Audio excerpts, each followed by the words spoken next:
Dober dan. Moj današnji gost je Franc Oblak, dolgoletni lokostrelec in izdelovalec vrhunskih tekmovalnih lokov iz Radovljice.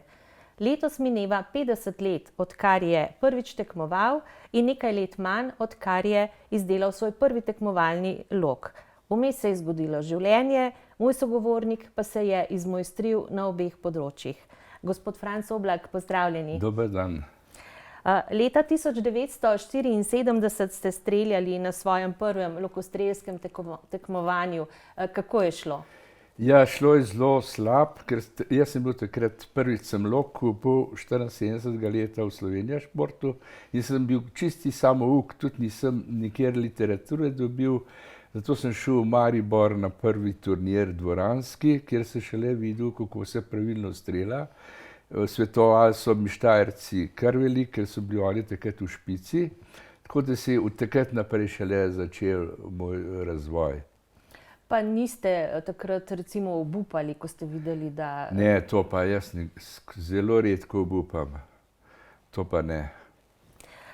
Ljubezen do lesa ste gojili od otroštva, ampak niste postali mizar, kot ste si želeli. Zakaj? Ja, volja staršev je bila, da grem med kovinarje, kot se takrat imenovali, sem se šel učiti za ključavničarja v Kranju. In potem tudi s kakšnim hobijem ali s čim podobnim? Delal sem pa kot še čist mlad fant, sem skozi nekaj rezbaril. Oče je bil čevljar, pa je imel te nože čevljarske ostre, tako da sem še zdaj imam kakšno brazgotino po rokah od tega, ko sem rezbaril. Raznovrstne stvari take. Kdaj ste pa potem izdelali svoj prvi lok in kakšen je bil? Lok je bil izdelan 76. leta, to se pravi 2 leta sem jaz že streljal, potem sem pa rekel, bi pa jaz to majhen probal sam delati in sem hodil v Elan po odpadni material. In začel loke nekako, kar sem vedel. Jaz sem, takrat ni bilo interneta, nobene reči, samo enega Korejca sem našel v časopisu, ki stoji ob stiskalnici za loke.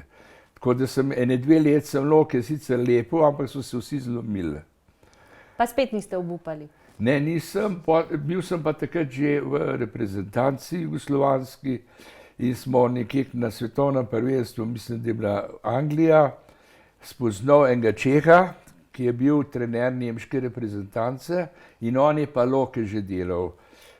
In on mi je vse te v glavnem skrivnosti povedal, kar na tem svetovnem prvenstvu, tako da se je takrat naprej so nehali loki pokati, no. No, in vsem tem času, kar jih izdelujete, se je najbrž nabralo lepo število teh lokov. Koliko ste jih izdelali? Jaz zdaj imam številko, ker vsak je zabeležen v knjigi, 4650 približno. In to so loki tako olimpijski kot tradicionalni? Ja, jaz sem začel prvi z otroškimi loki, bobrčki, kaj so bili, potem sem pa začel delati olimpijske loke, lesene. Drugače so loki olimpijski iz kovine, roč, kraki pa tako kot moji. In tako da olimpijske loke sem pol kar dolg veliko let delal. Kakšna je pa razlika med izdelovanjem enih in drugih? Ja, olimpijski lok je daljši, je razstavljiv, tako da se odvijajo kraki. In imam veliko enih vložkov za stabilizatorje, za merilno napravo, tako da je kar dosti zahtevno delo. Skratka, težje za izdelati kot pa nekaj? Težje je za izdelati in tudi natančen mora biti zelo. Je pa res, da jaz nisem do takrat še streljal, jaz sem streljal skozi z Yamaha lokom. Na kar mi je en Avstrijec rekel, zakaj pa ti prodajaš te olimpijske loke, sam pa streljaš z Yamaho, in mi je dal misliti. In tako da sem čez 1 let sem ga jaz že z mojim lokom premagal. Skratka, ste naredili res zelo dober lok. Ja. Še kakšen lok, na katerega ste vi recimo zelo ponosen, da ste ga? Ja, ponosen sem na te, ker so osvojili svetovna prvenstva. Markus Fuchs z Avstrijci je bil svetovni prvak, pa drugi na evropskem prvenstvu. Pol je bila Avstrijka, športnica leta in svetovna prvakinja. Moja žena je bila evropska prvakinja v tej disciplini In pa zdaj zadnjo, naš blejski predsednik je bil evropski prvak v historičnem streljanju. Tekmovanje in izdelovanje lokov se je pri vas ves čas prepletalo. Ali je bila večja prednost, da ste na tekmovanjih uporabljali lok, ki ste ga sami izdelali, ali ta, da ste kot tekmovalec iz lastnih izkušenj vedeli, kakšen lok morate narediti? No, za olimpijske loke sem jaz malo vedel, kakšen morajo biti, ker ni, tam je predpis in zdravo. Je pa prišel moj zastopnik za Avstrijo in rekel, da začni ti delati dolge loke, ker to je zdaj trend. In sem začel te dolge loke delati, nisem pa znal ne streljati, ne nič. In sva z ženo hodila par let po avstrijskih turnirjih in po Nemčiji isto, in sem se jaz naučil streljati s tem loki in kakšne sploh imajo, tako da sem jih skozi te najne turnirje dokončal, da so res vrhunski.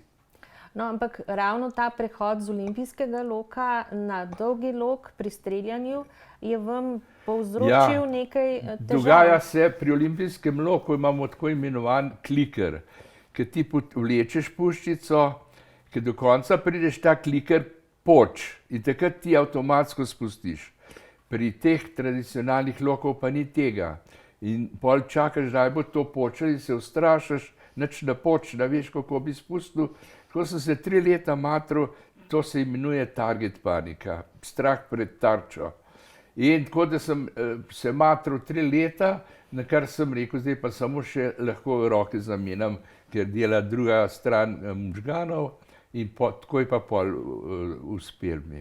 In še zdaj streljate? Zdaj streljava oba z levo, čeprav so desničarja, ker žena, ki je bila mislim, da v evropskem prvenstvu v Avstriji, je prvi dan krasno streljala, drugi dan jo je pa ta bolezen doletela. Strah pred tarčo, in je potem ugotovila, da mora tudi ona začeti z levo streljati. To sicer traja približno 1 leto, da se navadiš.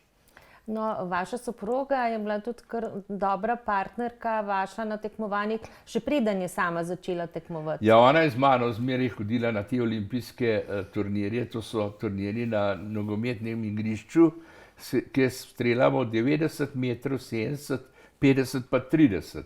Zdaj so sicer nekaj spremenili. In ona je zmeraj na tej črti sedela, ponavadi je štrikala kakšen pulover, in mi povedala, kam sem kaj zadev, zdaj gledam.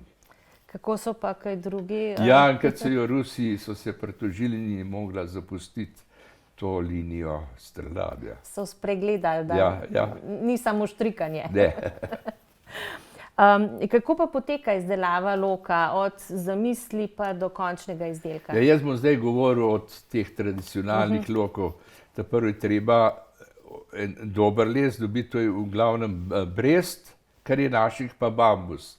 In to se razžagajo, rečemo, plohi na 1 meter, potem to razžagam na lamele, 4 cm krat 5 mm, in mora biti levi in desni krak iz istega kosa lesa, to se zlepi, potem se pa to brus, 3 plasti lesa in 2 plasti fiberglasa. Steklenih vlaken, in to pol brusaš lepo v konus in lepiš podobno kot smuči pod vročino.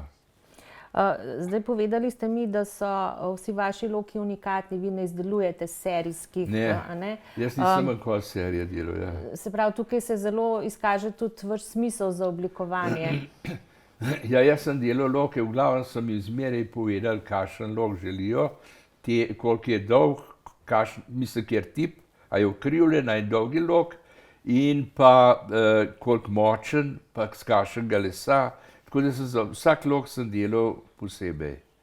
Kako pa recimo vi veste, da ste izdelali dober lok? Kdaj to veste?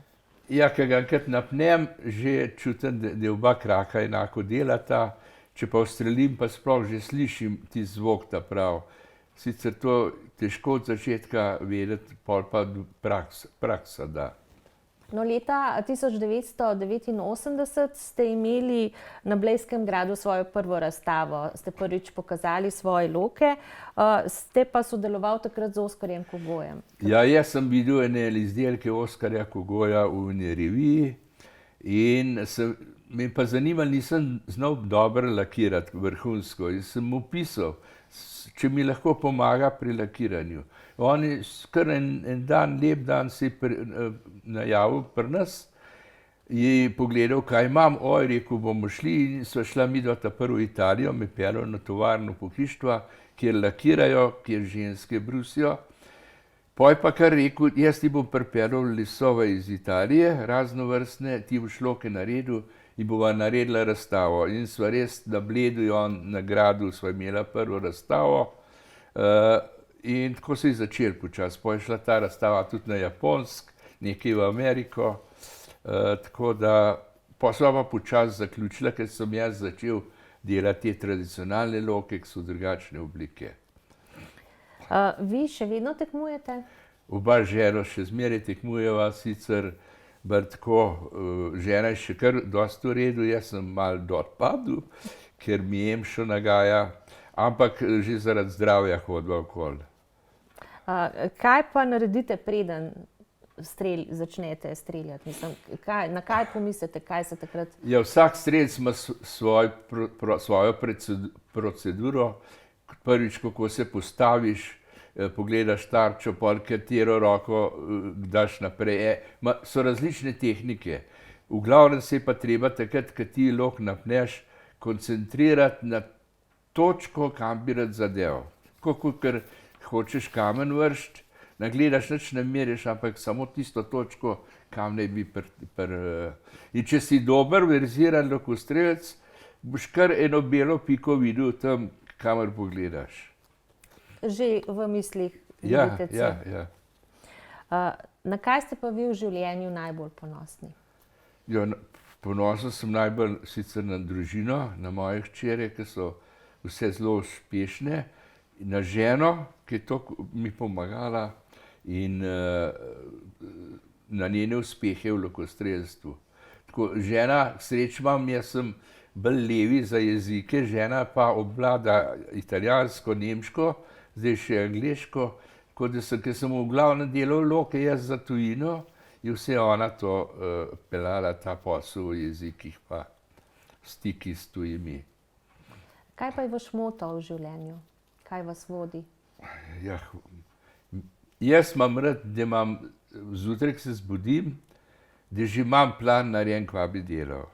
Najbolj me je strah, če ne vem, kaj ne bi delal, razen če ne greva streljati. To je delo, pa da zmeraj korekten do svojih strank. No, to sem pa zmeraj gledal. Če bo napaka kakšna ali se je kaj polomil, sem takoj vse popustil, pa sem tistemu naprej naredil nov lok, tako da sicer zdaj že nimam, jaz mislim, da je 15 let nobene reklamacije ali pa že več. No.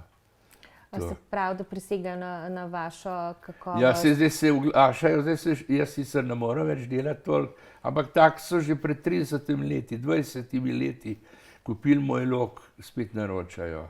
In vi še izdelujete roke? Ja, kje pa sem, še kakšnega naredim za prijatelje, drugače pa ne več. Kaj pa mislite, da je vir vaše vitalnosti? Ja, lokostrelstvo. To je disciplina 3D, kjer si stalno v gozdu. Tam dosti je naporna hoja, to je približno od 2 do 6 kilometrov je zahoditi, zavisi od proge. Zelo nekje je strmo, nekje ni strmo. V glavnem pa dihanje, ki ga doživiš v gozdu. In to, če redno delaš, je res pomaga. No. Gospod Oblak, najlepša hvala za ta pogovor. Naj ob koncu najinega pogovora povabiva na razstavo vaših lokov, ki bo od 1. maja do 30. septembra na Blejskem gradu. Spoštovane gledalke, spoštovani gledalci, hvala za pozornost in prijazen pozdrav do prihodnjič.